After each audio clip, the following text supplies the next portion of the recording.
وَلْيَضْرِبْنَ بِخُمُرِهِنَّ عَلَى جُيُوبِهِنَّ. آج یہ بہت بڑی برائی ہماری نوجوان لڑکیوں میں آ گئی ہے. اب وہ دوپٹہ لے کر نہیں چل رہی ہیں. دوپٹہ بھی آج کل رکھا رہ گیا گھر میں. آج کل صرف شلوار قمیض پہنی اور نکل گئی. اب دوپٹہ ان کے گلوں سے ہٹ گیا, ان کے سروں سے ہٹ گیا. قرآن کہہ رہا ہے جب وہ نکلے, ضرورت کے تحت بھی کہیں جائیں تو وَلْيَضْرِبْنَ بِخُمُرِهِنَّ عَلَى جُيُوبِهِنَّ, تو وہ اپنے سینوں پر اپنی اوڑھنیوں کو ڈال لیں, اپنے دوپٹوں کو, کسی موٹی چادر کو وہ اپنے سینوں پر ڈال لیں. وَلْيَضْرِبْنَ بِخُمُرِهِنَّ, خمار دوپٹے کو اوڑھنی کو کہتے ہیں, اور اسی کا پلورل خمر استعمال ہوا ہے. وہ اس سے اپنا سینہ ڈھانک لیں, وہ کوئی موٹی چادر اپنے جسم پر اوڑھ لیں, اپنے سینوں پر. جیوب, جیب کہاں ہوتی ہے؟ اب ہوتی تو اندر بھی ہے, پینٹ کے اندر بھی کوئی رکھ لیتا ہے, لیکن اصل میں جیب یہی ہوتی ہے. جیسے ہم لوگ یہ موبائل رکھے ہوئے ہیں تو اصل جیب یہی ہے جو سینے پر. تو جیب کا مطلب سینہ. قرآن نے عورتوں کے سینے کے لیے ایک لفظ استعمال نہیں کیا, بلکہ جیب کی جمع جیوب استعمال کی ہے. پاکٹ کی جمع پاکٹس استعمال کر دی ہے کہ, اور ظاہر بات ہے کہ دوپٹہ جیب میں تھوڑی رکھا جائے گا. قرآن یہ تھوڑی کہہ رہا کہ دوپٹہ اٹھاؤ جیب میں رکھ لو, نہیں. علی جیوبہن, چونکہ جیب سینے پر ہوتی ہے اس لیے اس کا ترجمہ یہ کیا جائے گا کہ عورتوں کو حکم دیا جا رہا ہے کہ وہ اپنی اوڑھنیوں کو, اپنی چادروں کو, اپنے موٹے دوپٹوں کو اپنے سینوں پر ڈال لیں. آج یہ برائی ہماری ماں بہنوں میں عام ہو چکی ہے, اور خاص طور پر نوجوان لڑکی دوپٹے کو اوڑھنا اپنے لیے آج لعنت سمجھتی ہے کہ تو گلا ہے, کیا دوپٹہ اوڑھیں. آج وہ بغیر دوپٹوں کے بازار میں جا رہی ہیں, گھوم رہی ہیں, اسکولوں میں جا رہی ہیں. یہ چیز ٹھیک نہیں. یہ آیتیں قرآن کی آپ کے سامنے چیخ چیخ کر کہہ رہی ہیں کہ ہمارا معاشرہ کیسا ہونا چاہیے. اللہ کے نبی صلی اللہ علیہ وسلم نے فرمایا ان اول ما یرفع عن هذه الامه الحیاء والامانۃ. قیامت کی جو نشانیاں, سنیے, قیامت کی جو نشانیاں پھیلیں گی, قیامت کی جو علامتیں ظاہر ہوں گی, ان میں سب سے پہلی جو نشانی ظاہر ہوگی وہ یہ ہوگی ان اول ما یرفع عن هذه الامه, اس امت سے, ہمارے مسلمانوں سے, امت محمدیہ سے قیامت کی نشانیوں میں سب سے پہلے جو ظاہر ہوگی, ہماری امت سے سب سے پہلے جو چیز اٹھائی جائے گی, ان اول ما یرفع عن هذه الامه الحیاء والامانۃ, وہ حیا ہوگی اور امانت ہوگی. شرم و حیا سب سے پہلے اٹھا لی جائے گی. عورتیں شرم کرنا چھوڑ دیں گی, حیا کرنا چھوڑ دیں گی, ان کے اندر سے شرم و حیا ختم ہو جائے گی. آج کل بھابھی دیور سے کہے کون سی شادی پسند کرو گے, لو میرج کہ ارینج میرج, اب شرم کیا رہ گئی ہے. جس دیور کو بھابھی کے لیے موت کہا گیا ہو, اور وہی بھابھی دیور کے ساتھ موٹر سائیکل پہ بیٹھ کے کلیاں چک جاتی ہو, تو آپ کیا کہو گے. جس بہنوئی کے لیے سالی کے لیے بہنوئی کو موت کہا گیا ہو, وہ سالی اپنے بہنوئی کی موٹر سائیکل پر بیٹھ کر یا گاڑی پہ بیٹھ کر مالدہ اور پھرکا جاتی ہو یا کلکتہ جاتی ہو, اور تعجب یہ کہ بے شرمی کی حدیں پار کرتے ہوئے اس سالی کا باپ یعنی سسر اپنے داماد کو خود یہ کہتا ہو, اور بیوی اپنی بہن کو اپنے شوہر کے ساتھ خود بھیج دیتی ہو, تو پھر شرم اور حیا رہ کہاں گئی ہے. سننا پڑے گا, یہ سخت جملے ہیں, سننا پڑے گا, تمہیں نہیں تمہارے باپ کو بھی سننا پڑے گا, کیونکہ یہ حق, یہ اتھارٹی, یہ پاور مجھے اسلام نے دیا ہے جو مجھ سے کوئی نہیں چھین سکتا ہے. میرے بھائیوں, جس طریقے سے دیور کی بائک پر بھابھی کا بیٹھ کر جانا حرام ہے, اسی طریقے سے بہنوئی کے ساتھ سالی کا موٹر سائیکل پر اور گاڑی پر بیٹھ کر اکیلا سفر کرنا بھی حرام ہے. دونوں مجرم ہیں, اور اسلام کی نظر میں دونوں غلط ہیں اور دونوں حرام ہیں.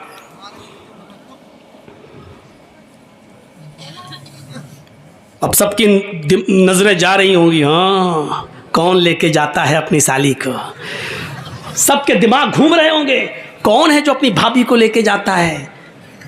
بہت سے ہیں, اسکول میں پڑھاتی ہیں, ٹیچر ہیں. آدمی تو بیچارہ صبح دکان پہ چلا گیا, چھوٹا بھائی بھابھی کو پہنچانے جا رہا ہے اسکول, لینے بھی جا رہا ہے اسکول. اگر دیور اور بھابھی کا رشتہ اتنا پاکیزہ ہوتا تو اللہ کے رسول کبھی دیور کے لیے موت کا لفظ استعمال نہ کرتے۔ سوچئے اس موت کے لفظ کو کائنات کی سب سے بڑی ہستی جناب محمد رسول اللہ صلی اللہ علیہ وسلم استعمال کر رہے ہیں۔ سننا پڑے گا۔ بیوی کے ساتھ آپ کھانا کھا رہے ہیں،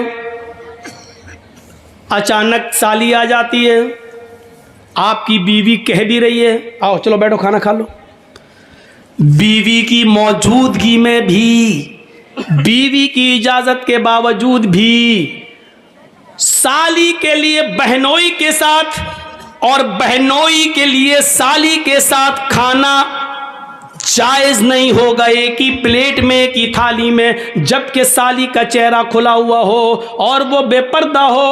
غور کیجئے میرے بھائیوں، جب بیوی کی موجودگی میں بھی سالی کے ساتھ بے پردگی کے ساتھ اکیلے میں نہیں بیٹھ سکتے ہو تو سالی کو مالدہ کلکتہ اور کلیا چک اور مرشد آباد و پھرکا کیسے لے جا سکتے ہو؟ بیوی کی موجودگی میں اپنے گھر میں بھی سالی کے ساتھ ناشتہ نہیں کر سکتے ہو تو ہوٹلوں میں اس کے ساتھ بیٹھ کر کھانا کیسے کھا سکتے ہو؟ اسلام کی محبت ہے تو مانو، نہیں ہے تو جو دل چاہے کرو۔ اللہ کے نبی نے فرمایا جب شرم و حیا کسی کے اندر سے نکل جاتی ہے تو اس کا جو دل چاہے وہ کر سکتا ہے، جب شرم و حیا نہیں تو جو دل چاہے کرے۔ اب اس کے اوپر کوئی چیز نہیں رہ گئی جب شرم و حیا ہی نہیں رہی۔ اللہ کے نبی چیخ کر کہتے ہیں ان اول ما یرفع عن حاذل امتی الحیاء والامانۃ، ہماری امت سے سب سے پہلے جو چیز اٹھائی جائے گی وہ حیا ہے، شرم میں سب سے پہلے یہ دور کر دی جائے گی۔ آج شرم و حیا بک چکی ہے، نیلام ہو چکی ہے، شرم و حیا نام کی کوئی چیز نہیں رہ گئی ہے، شرم و حیا نام کی کوئی چیز آج باقی نہیں رہ گئی ہے۔ آج لڑکے اور لڑکیاں ایک ساتھ گفتگو کرتے ہوئے، سائیکل چلاتے ہوئے، باتیں کرتے ہوئے جا رہے ہیں، یہ شرم و حیا نام کی کوئی چیز نہیں رہ گئی ہے۔ وہ ایک دور تھا میرے بھائیوں کہ جنگ جمل کے موقع پر جب حضرت عائشہ ایک جگہ پر بیٹھی ہوئی تھی اور حضرت علی میں جنگ ہو رہی تھی، حضرت علی رضی اللہ تعالیٰ عنہ نے ایک رکا، ایک پرچہ، ایک نوٹ لکھا اور نوٹ لکھ کر حضرت عائشہ کے بھائی عبد الرحمن کو دیا اور فرمایا کہ یہ اپنی بہن عائشہ کو دے کر آؤ، اس میں نے کچھ چیزیں لکھوائی ہیں، حضرت عائشہ کو وہ پسند آ جائیں تو مجھے بتا دینا، اس میں ہم نے کچھ مشورے لکھے ہیں، حضرت عائشہ اگر ان مشوروں سے خوش ہو جائیں تو مجھے بتانا۔ اوہ میرے نوجوان ساتھیوں، آئے معظم پور کے لوگوں، آئے اس گاؤں میں رہنے والوں، آئے بنگال سے جڑنے والوں، سنو، حضرت عبد الرحمن حضرت عائشہ کے بھائی حضرت علی کا پرچہ لے کر آ رہے ہیں، گھوڑے پر بیٹھے ہوئے، گھوڑے کی پیر کی ٹھوکریں دھول اڑا رہی ہیں، اس دھول میں حضرت عائشہ سمجھ نہیں پائیں کہ اس گھوڑے پر بیٹھ کر کون آ رہا ہے۔ حضرت عائشہ نے جلدی سے پردہ کر لیا اور جلدی سے اپنا چہرہ چھپا لیا اور منہ موڑ لیا، اور عبد الرحمن آتے ہیں اور ان کے ہاتھ میں پرچہ دیتے ہیں، لیجئے یہ پرچہ حضرت علی نے دیا ہے۔ حضرت عائشہ نے اس پرچے کو لیا اور پرچہ پڑھنے سے پہلے کہا اے اللہ یہ کون سا دور آ گیا ہے، اے اللہ یہ کیا زمانہ آ گیا ہے، اب لوگ میرے پاس دلیری کے ساتھ آنا شروع ہو گئے ہیں، اب میرے پاس آنے میں شرماتے بھی نہیں ہیں، اے اللہ یہ کیا دیکھ رہی ہوں میں کہ لوگ اب بالکل نڈر ہو گئے اور لوگ میرے پاس برجستہ آنے لگے ہیں، پہلے آواز دیتے تھے، اپنا نام بتاتے تھے، سب کچھ کہتے تھے، اس کے بعد میرے پاس آتے تھے، اے اللہ اب لوگوں میں اتنی جرات اور بے باکی ہو گئی ہے، اتنی نڈرتا آ گئی ہے کہ اب ڈائریکٹ ہم سے پاس آ گئے اور ہم سے باتیں کرنے لگے۔ حضرت عبد الرحمن نے جب اپنی بہن عائشہ کے منہ سے یہ جملے سنے تو کہتے ہیں اے بہن ذرا پلٹ کر دیکھو، میں تمہارا اپنا بھائی عبد الرحمن ہوں، میں غیر نہیں ہوں۔ تب حضرت عائشہ نے پلٹ کر دیکھا تو سامنے ان کے سگے بھائی کھڑے تھے، تب انہوں نے اطمینان کا سانس لیا، تب انہوں نے چین کی سانس لی۔ میرے بھائیوں حضرت عائشہ کا پردہ کرنا اور اپنے بھائی سے کو پہچان نہ سکیں تو یہ کہنا اب لوگوں میں یہ کتنی دلیری اور بہادری پیدا ہو گئی ہے کہ وہ اب بلا روک و ٹوک میرے پاس آ جاتے ہیں. اے اللہ یہ میں کیا دیکھ رہی ہوں. غور کیجئے اس جملوں پر. حضرت عائشہ کی زبان سے یہ نکلنے والے جملے آج ہماری ماں بہنوں کو کیا درس دیتے ہیں. آج ان کی جرأت و بہادری دیکھو. جس کے ساتھ جائیں چلی جاتی ہے, جس کے ساتھ جائیں ٹہل لیتی ہے, جس کے ساتھ بیٹھنا چاہے بائک پہ سوار ہو جاتی ہے, جس کے ساتھ جانا چاہے مارکیٹ میں چلی جاتی ہے. ذرا تصور کرو میرے پیارے ساتھیوں, حضرت عائشہ تو اپنے بھائی سے بھی نہیں دیکھ رہی ہیں. جب پتہ چلتا کہ یہ میرے بھائی ہے تب انہوں نے چہرہ کھول کر اپنے بھائی کو دیکھا, کہا کہ اب کوئی بات نہیں, اب شک میرا دور ہو گیا ہے. ذرا تصور کیجیے حضرت عائشہ کو یہ بھی پسند نہیں کہ کوئی آئے اور بغیر مجھے اپنا نام بتائے اور بغیر اجازت لیے ہوئے مجھ سے ملے. میری ماں بہنوں ہمیں سوچنا پڑے گا کہ یہ سب کیا ہے اور آج ہم کس دلدل میں گھسے ہوئے ہیں. ترقی اس کو نہیں کہا جا سکتا ہے جس کو ہم ترقی کا نام دے رہے ہیں. یہ ترقی نہیں ہے جس کو ہم ترقی کہہ رہے ہیں. ترقی آپ کو کرنا ہے تو 1400 سال پیچھے کی طرف آپ کو جانا پڑے گا. جیسا کہ کل میں نے ایک واقعہ سنایا تھا کہ پاکستان کی ایک لڑکی جس کا نام شہناز ہے, آج بھی وہ پائلٹ ہے لیکن چہرے کا پردہ کرتی ہے اور ہاتھ میں گلیوز پہنتی ہے اور ہوائی جہاز اڑاتی ہے, سعودیہ تک کی دوری طے کرتی ہے. اس کو سعودی اور کویت اور دبئی تمام لوگوں نے اس کو دعوت دی, لیکن اس نے کہا نہیں, ہم پاکستان کی لڑکیوں کے لیے عبرت بننا چاہتے ہیں, ان کو یہ سبق دینا چاہتے ہیں کہ ہم پردے کے اندر بھی اگر ترقی کرنا چاہیں تو کر سکتے ہیں. پردہ ہماری ترقی میں رکاوٹ نہیں ہے. ذرا تصور کریے آپ, یہ کیا چیز تھی, یہ کون سا جذبہ تھا. اللہ کے نبی اعلان کر رہے ہیں کہ النساء حبالۃ الشیطان. اب کیا رہ جاتا ہے اس حدیث کے بعد, اس جملے کے بعد اب کیا رہ جاتا ہے. میری بہنوں برا مت ماننا, اللہ کے نبی نے کیوں کہا ہے النساء حبالۃ الشیطان, عورتیں یہ شیطان کی رسیاں ہیں. نہیں, تمہیں برا نہیں ماننا چاہیے, ساری عورتیں اس میں شامل ہیں. کیا ہماری ماں نہیں ہے, کیا جرجیز کی بہن نہیں ہے, کیا جرجیز کی ماں نہیں ہے. عورتوں میں تو وہ بھی شامل ہے. تو پھر یہ کیوں سمجھتی ہو کہ میں تمہیں کہہ رہا ہوں شیطان کی رسی, جہاں اللہ کے نبی صلی اللہ علیہ وسلم نے تمہیں شیطان کی رسی کہا ہے وہاں یہ بھی فرمایا ہے کہ ان الدنیا کلھا متاع وخیر متاع الدنیا المرأۃ الصالحہ.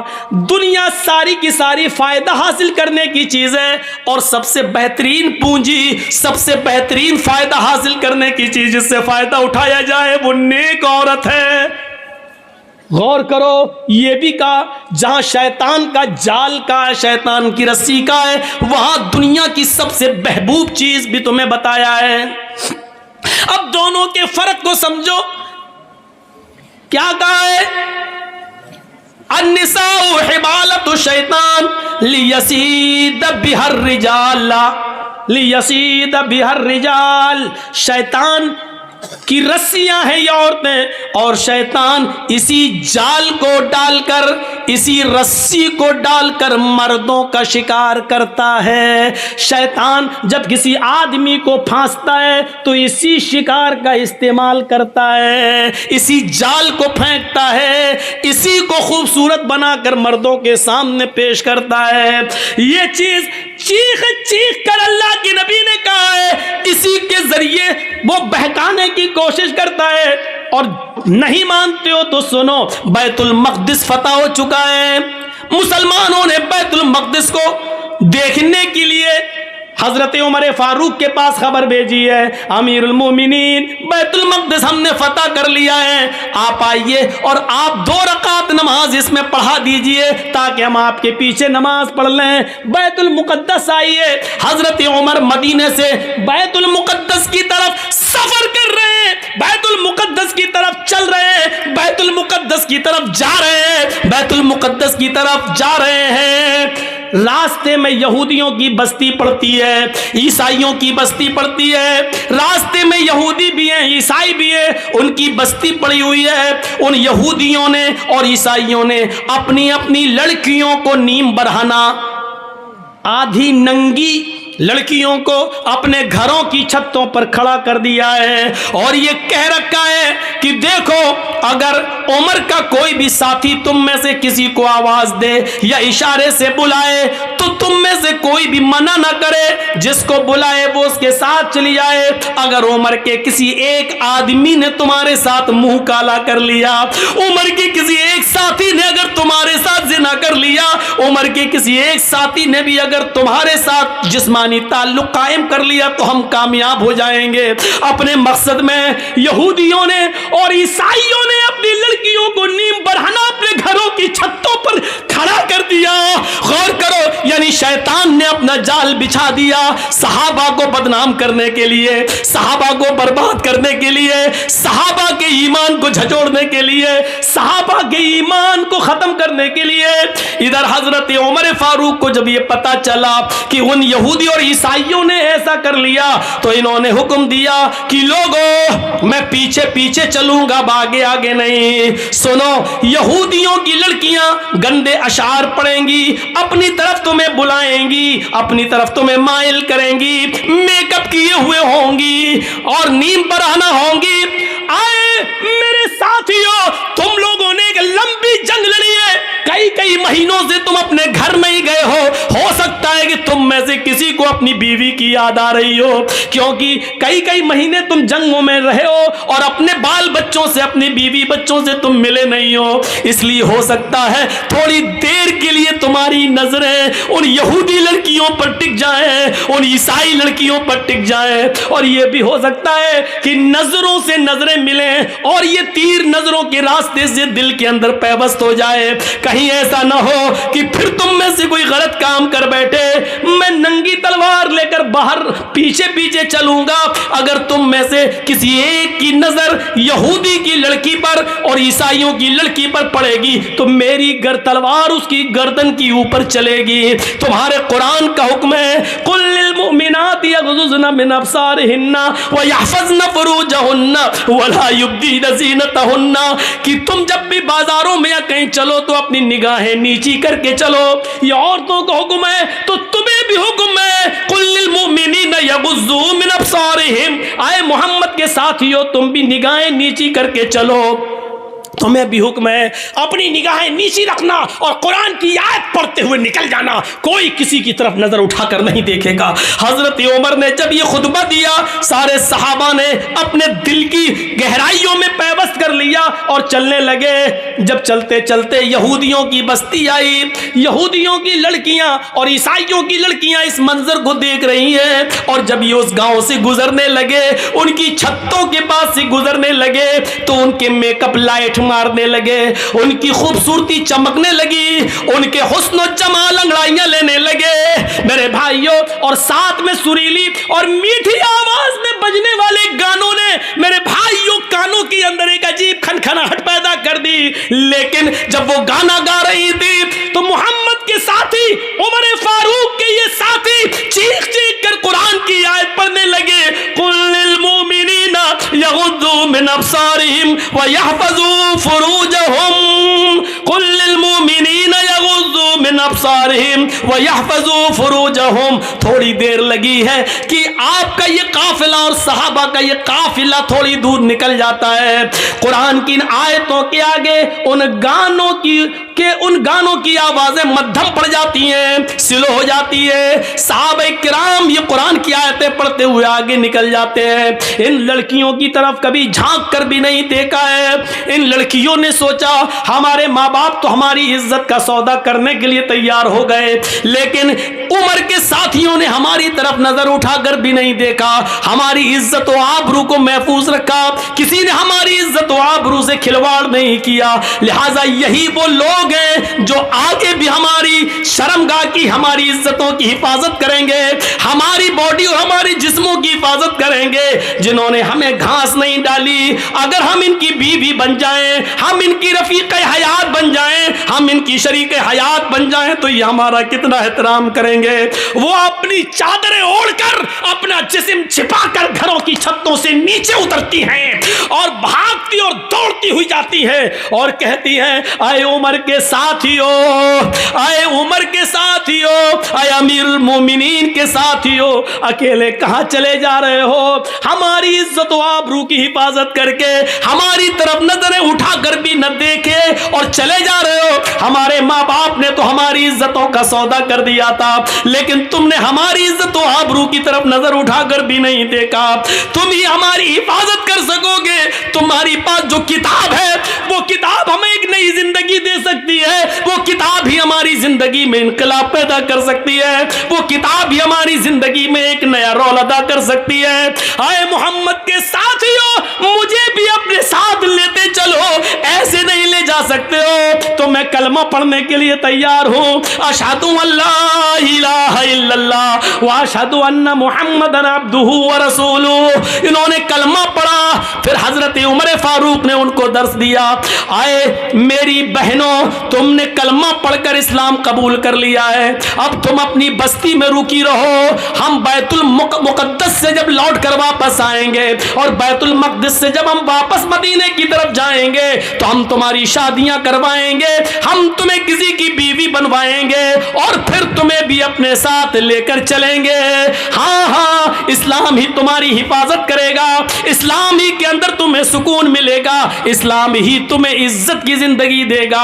میرے پیارے ساتھیو، غور کیجیے آپ، یہ قرآن کی آیت کی وجہ سے اور یہودیوں نے دیکھو کہ یہ جال بچھا دیا تھا مسلمان صحابہ کو برباد کرنے کے لیے، لیکن قرآن کی آیتیں پڑھ کے یہ نکل گئے. اسی کو اللہ کے نبی نے کہا عورتیں شیطان کا جال ہیں، وہ اسی جال کو پھینک کر مردوں کا شکار کرتا ہے. بہت کم لوگ ہیں جو اس جال سے بچ پاتے ہیں. اپنے آپ کو بچانا ہے تو اس جال کو سے بچنا ہے. اس کا یہ مطلب نہیں کہ تمہیں بہت برا کہہ دیا گیا ہے، نہیں، تم تو وہ ہو. یقین مانیے. اب عورت کو کا دوسرا پہلو بھی دیکھیے. ایک طرف شیطان کا جال ہے، لیکن جب عورت اسلام کے دائرے میں آتی اور ایمان اس کے اندر پیدا ہوتا ہے تو یہ عورت پھر وہ چیز ہے جو فرعون جیسے ظالم بادشاہ کے سامنے نڈر ہو جاتی ہے اور سامنے کھڑی ہو جاتی ہے. جب فرعون کی بچی کو کنگھی کرتے ہوئے آسیہ کے ہاتھ سے کنگھی گر جاتی ہے اور وہ زمین سے کنگھی اٹھاتے ہوئے اس کے منہ سے نکلتا ہے بسم اللہ، بسم اللہ، تو فرعون کی بچی کہتی ہے تم نے یہ کس کا نام لیا؟ کہا میں نے اللہ کا نام لیا، اپنے رب کا نام لیا. فرعون کی بچی کہتی ہے یعنی میرے باپ کا. آسیہ کہتی ہے نہیں، اس اللہ کا جو میرا بھی اللہ اور تیرے باپ کا بھی اللہ ہے. پھر اس نے اپنے باپ سے اپنی آسیہ کی شکایت کی. فرعون نے طلب کر دیا. جب طلب کر لیا تو فرعون کے سامنے کھڑی ہو کر للکارتی اور کہتی ہے کہ ہاں میرا اللہ تیرا اللہ وہی ہے جس نے ہمیں بھی پیدا کیا اور تجھے بھی پیدا کیا ہے. یہ عورت پھر لرزتی نہیں، کانپتی نہیں، ستایا گیا، مارا گیا، لیکن پھر نہیں تبدیل ہوتی ہے. پھر آگ جلائی جاتی ہے، اس کے سامنے ایک آدمی کو لا کر پکڑ کر ڈالا جاتا ہے، وہ فوراً چرمرا جاتا ہے. اے آسیہ، بدلتی ہے کہ نہیں بدلتی ہے؟ بول، چینج ہوتی ہے یا نہیں ہوتی ہے؟ جواب دیتی ہے رسول ہمیں بھی اجازت دیجئے کہ ہم میدان جنگ میں جائیں، ہم بھی لڑیں اور قتل ہو جائیں اور اللہ مجھے جنت میں جانے کا حکم نافذ فرمائے. عورتوں کا جذبہ دیکھو، عورتیں آتی ہیں اور اجازت مانگ رہی ہیں، لیکن اللہ کے نبی صلی اللہ علیہ وسلم فرماتے ہیں عورتوں تمہیں جنگ میں جہاد کی اجازت نہیں دی جائے گی، تم اپنے گھروں میں رہ کر اپنے شوہروں کی خدمت کرو، اپنے بچوں کو پال پوس کر بڑا کرو، تمہیں وہی ثواب دیا جائے گا جو ان مردوں کو، ان صحابہ کو جہاد کا دیا جا رہا ہے. اندازہ لگائیے عورتیں کبھی کسی میدان میں پیچھے نہیں رہی ہیں. کہاں ہیں عورتیں پیچھے؟ کبھی نظر ڈال کے دیکھو اسلامی تاریخ پر، عورتیں کبھی پیچھے نہیں رہی ہیں، کسی بھی میدان میں پیچھے نہیں رہی ہیں. اس عورت کو دیکھو اس عورت کو دیکھو جو اپنے چھوٹے چھوٹے بچوں سے کہتی ہے، ایک بچے کی عمر 7 سال اور ایک بچے کی عمر 9 سال، کہتی ہے میرے بیٹو یہ جو سامنے کھڑا ہے یہ ابو جہل ہے، یہ تمہارے نبی جناب محمد رسول اللہ کو گالیاں دیتا ہے۔ غور کرو کہ وہ دونوں بچے ایک اونچے ٹیلے پہ چڑھ جاتے ہیں اور ایک بچہ تلوار لے کر پیچھے کھڑا ہو جاتا ہے۔ ایک کا نام ہے معاذ اور ایک کا نام ہے معوذ۔ ایک کی عمر ہے 7 سال اور ایک کی عمر ہے 9 سال۔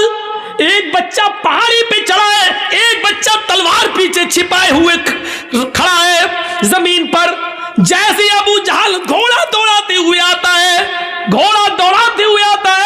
اوپر والے بچے نے دیکھا کہ بالکل قریب آ گیا ہے، باز کی طرح جھپٹا اوپر سے چھلانگ لگاتا ہے اور ابو جہل کے گھوڑے پر گر کر ابو جہل کو نیچے گرا دیتا ہے۔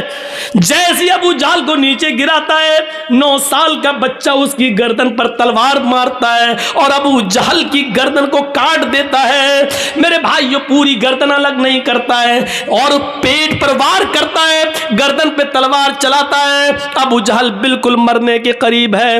معاذ کہتا ہے کہ ابو جہل کو میں نے قتل کیا، معوذ کہتا ہے کہ اس کو میں نے مارا۔ وہاں چند صحابہ کھڑے تھے، کہہ رہے ہیں کہ کیوں لڑتے ہو، تم نے کود کر اس کو گرایا، اس نے تلوار چلائی، اگر تم نے نہ گرایا ہوتا تو یہ کیسے مارتا، لہٰذا تم دونوں نے اس کے مارنے میں مدد کی ہے، لہٰذا تم دونوں نے مارا ہے، کیوں لڑتے ہو بھائی بھائی آپس میں کیوں لڑتے ہو؟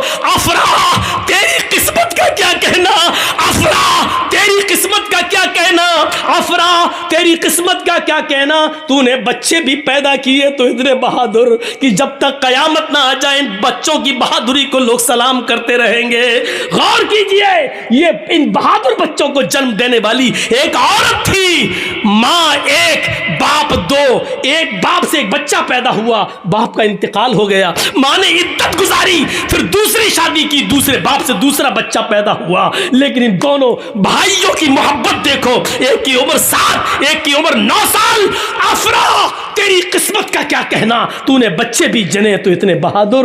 ابو جہل قریش کے سردار کا قتل کیا تو عمر نے نہیں کیا، حمزہ نے نہیں کیا، علی نے نہیں کیا، ان بہادروں کے ہاتھوں نہیں مارا گیا، مارا بھی گیا ابو جہل تو ان چھوٹے چھوٹے معصوم بچوں کے ہاتھوں۔ اس لیے مرتے وقت وہ کہہ رہا تھا میری بدقسمتی کتنی ہے، میری بدقسمتی دیکھو، میں قریش کا جتنا بہادر سردار ہوں مارا بھی جا رہا ہوں تو ان چھوٹے چھوٹے معصوم بچوں کے ہاتھوں۔ محمد نے ان بچوں کو اتنا بہادر بنا دیا تو جوانوں کا حال کیا ہوگا؟ میرے بھائیوں ان بہادر بچوں کو جنم دینے والی بھی ایک عورت تھی، عورت کے کارناموں کو کبھی بھلایا نہیں جا سکتا ہے۔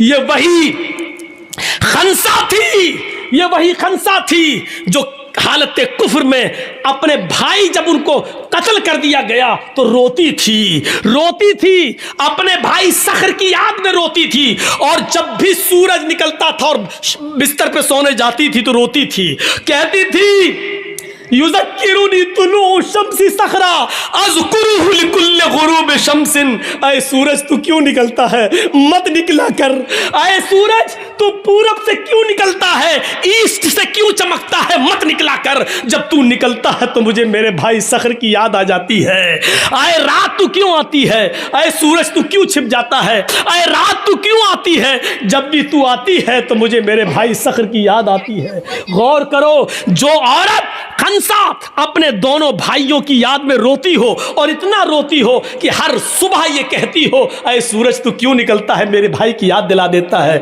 اور رات میں سوتی ہے بستر پہ تو کہتی ہے رات تو کیوں آتی ہے، مجھے میرے بھائی صخر کی یاد آتی ہے۔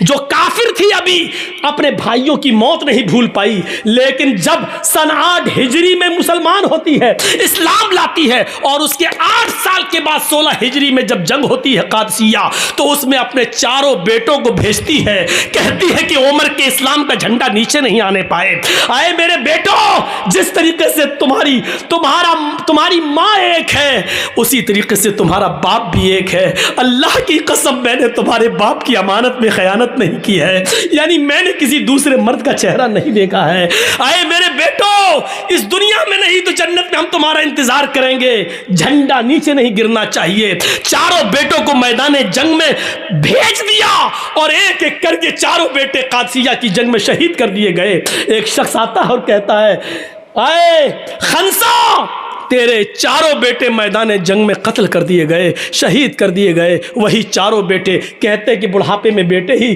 سہارا ہوتے اور آسرا ہوتے ہیں۔ ان چاروں بیٹوں کو کہ انتقال کی اور ان کی شہادت کی خبر سنتی ہے، جو اپنے بھائی کی موت کو نہیں بھلا سکی حالت کفر میں، جو اپنے بھائیوں کی موت کو روزانہ یاد کرتی تھی، لیکن آج جب وہ چار بیٹوں کی شہادت کی خبر سنتی ہے تو آسمان پہ نظریں ڈالتی ہے اور کہتی ہے الحمدللہ الذی شرفنی بقتلہم، تمام تعریفیں اس اللہ کے لیے ہے جس نے مجھے میرے بیٹوں کی شہادت سے مجھے سرفراز کیا ہے، مجھے میرے بیٹوں کی شہادت سے مجھے خوش کیا ہے۔ اپنے چاروں بیٹوں کی بہادری کی موت پر، ان کی شہادت پر ہنستی ہے، مسکراتی ہے۔ ان بچوں کی شہادت پر خوش ہونے والی بھی ایک عورت ہے۔ اگر عورت شیطان کا جال ہے، جب وہ مردوں کے لیے فتنہ بن جائے تو شیطان کا جال ہے، لیکن جب وہ عورت اپنے بچوں کے اندر ایسی بہادری اور جرأت پیدا کر دے تو ایک شیرنی ہے، وہ بہادر ہے، ایمان کی دولت اس کے اندر آ جاتی ہے۔ تو میرے بھائیوں، یہ ایک عورت ہی ہے جس نے اپنے بیٹوں کی شہادت پر فخر محسوس کیا ہے۔ ان بہادر بچوں کو پیدا کرنے والی بھی ایک عورت ہے۔ اس عورت کو دیکھو، دیناریہ، جس کا باپ میدان جنگ میں قتل کر دیا گیا، جس کا بھائی بھی ہے احد کے میدان میں شہید کر دیا گیا، جس کا بیٹا، باپ، بھائی سب میدان جنگ میں اور شوہر میدان جنگ میں قتل کر دیے گئے، ایک ایک آتا گیا اور کہتا گیا تیرا باپ میدان جنگ میں قتل ہو گیا، تیرا بھائی میدان جنگ میں قتل ہو گیا، تیرا بیٹا میدان جنگ میں قتل ہو گیا، اور لاسٹ میں کہا کہ تیرا شوہر بھی میدان جنگ میں قتل ہو گیا۔ چیخ کر کہتی ہے کہ مجھے میرے شوہر کے بارے میں مت بتاؤ، مجھے یہ بتاؤ کہ عائشہ کا شوہر کیسا ہے، مجھے یہ بتاؤ، مجھے میرے باپ کے بارے میں مت بتاؤ، مجھے یہ بتاؤ کہ فاطمہ کا باپ کیسا ہے۔ جب چاروں شہادتیں ہو گئیں تو نظریں آسمان پر ڈال کے کہتی ہے الہ العالمین، جو کچھ تھا تیری راہ میں قربان کر دیا، کل جب تو ان کو جنت میں داخل کرے تو میں نے بھی بہت کچھ کھویا ہے، اللہ ان کے ساتھ مجھے بھی جنت دے دینا، کیونکہ میں نے بھی بہت کچھ کھویا ہے۔ اپنے شوہر، اپنے باپ، اپنے بھائی اور بیٹے، ان کی شہادت پر گھبراتی نہیں ہے، اور یہ کہہ رہی ہے کہ محمد صلی اللہ علیہ وسلم کیسے ہیں۔ جواب دیا الحمدللہ، ان کو کچھ نہیں ہوا، کہ نہیں مجھے چل کے دکھا، جب میرے باپ کو کچھ نہیں، میرا باپ شہید، میرا بیٹا شہید، میرا بھائی شہید، میرا شوہر شہید، اور تو کہہ رہا نبی کو کچھ نہیں ہوا، مجھے شکل دکھا۔ اس نوجوان نے کہا ماں آ میرے گھوڑے پر بیٹھ۔ اس نے گھوڑے پہ بٹھایا، خیمے پہ لے گیا اور اس نے پردہ ہٹایا، دیکھ محمد رسول اللہ ٹھیک ہے۔ اس نے اس چاند سے چہرے کو دیکھا جس چہرے کو دیکھ کر کبھی حسان ابن ثابت نے کہا تھا وَأَحْسَنَ مِنْكَ لَمْ تَرَ قَطُّ عَيْنِي وَأَجْمَلَ مِنْكَ لَمْ تَلِدِ النِّسَاء، ایسا خوبصورت بیٹا، ایسا حسین بیٹا، وَأَحْسَنَ مِنْكَ لَمْ تَرَ قَطُّ عَيْنِي، میری آنکھوں نے آپ سے زیادہ حسین کسی کو دیکھا ہی نہیں، اور ایسا خوبصورت بیٹا میں آج تک دنیا کی کسی عورت نے پیدا ہی نہیں کیا جیسے محمد ہیں۔ اس چہرے کو دیکھ کر کبھی حسان نے کہا تھا، اس چہرے پہ نظر پڑتی ہے، باپ کا غم بھول گئی، بیٹے کا غم بھول گئی، بھائی کا غم بھول گئی، پتی کا غم بھول گئی، اور چیخ کر کہتی ہے کل مصیبت بعدک جلل، کل مصیبت بعدک جلل، کل مصیبت بعدک جلل۔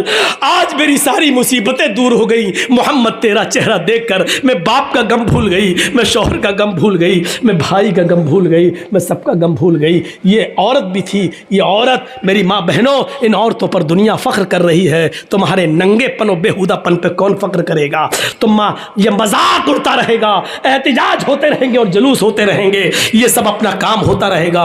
اب زندگی چند دنوں کی رہ گئی ہے، کچھ بن کر دکھا دو، کچھ ثابت کر کے دکھا دو۔ اگر دشمن حجاب کو اتروانے کے چکر میں پیچھے پڑے ہوئے ہیں، تم اپنے عمل سے حجاب کی حفاظت کر کے دکھا دو، تب تو مانا جائے گا کہ تم اسلام کی شیرنی ہو، اسلام کے مطابق اپنی زندگی گزارنا چاہ رہی ہو۔ میں تو کہنا چاہتا ہوں کہ جب دشمن ہمارے کسی عمل پر کیچڑ اچھالے، ہمیں اس عمل میں آگے بڑھ جانا چاہیے، ہمیں اس عمل کو اور کر کے مضبوطی کے ساتھ دکھانا چاہیے کہ ہم عمل کے کردار کے نمونے میں آئیں، اور ہمارا عمل دیکھ کر دنیا خود بخود مجبور ہوتی جائے کہ ان کو سمجھانا بیکار ہے، یہ لوگ دین سے سمجھوتا نہیں کر سکتے ہیں، یہ لوگ اسلام کے ساتھ کمپرومائز نہیں نہیں کر سکتے ہیں۔ میری ماں بہنوں، جتنا حجاب کا مذاق اڑایا جائے اتنا ہی تم حجاب کر کے دکھا دو، تاکہ دشمن یہ کہنے پر مجبور ہو جائے کہ ہم نے بیکار حجاب کا مسئلہ اٹھایا۔ ابھی تو ہم چند لڑکیوں سے حجاب اتروانا چاہتے تھے، اب تو پوری مسلم کمیونٹی حجاب کے اندر آ گئی۔ تو یہ چیز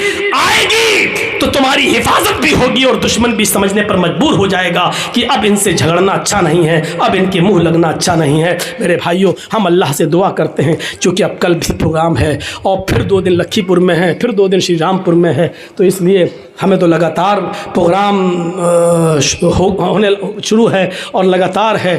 یقین مانیے ہمارے اتر پردیش میں لوگ اب شک میں پڑ گئے کہ مولانا کہیں آپ نے کوئی دوسرا گھر تو نہیں بنا لیا بنگال میں۔ یہاں تک کہنے لگے، طنز بھی مارنے لگے ہمارے اوپر کی، جب بھی کہاں ہے بنگال، فون آتا بنگال، ارے مولانا ہمیں کچھ دال میں کالا لگتا ہے، کہیں ایسا تو نہیں کہ آپ نے بنگال میں کوئی دوسرا گھر بنا لیا ہو۔ اس طریقے کی باتیں، یعنی بنگال والوں سے ہمیں انسیت ملا، پیار ملی، محبت ملی، ہم چاہتے کہ برقرار رہے۔ اللہ سے دعا کرتا ہوں کہ بار الہ ہماری ماں بہنوں کو پردہ کرنے کی توفیق عطا فرما، ہمارے مردوں میں بھی اسلام کی خوبیاں پیدا فرما دے اور اسلام کے اندر ان کو پورا داخل فرما دے۔ وما علینا الا البلاغ المبین وآخر دعوانا ان الحمد للہ رب العالمین۔ السلام علیکم ورحمۃ اللہ۔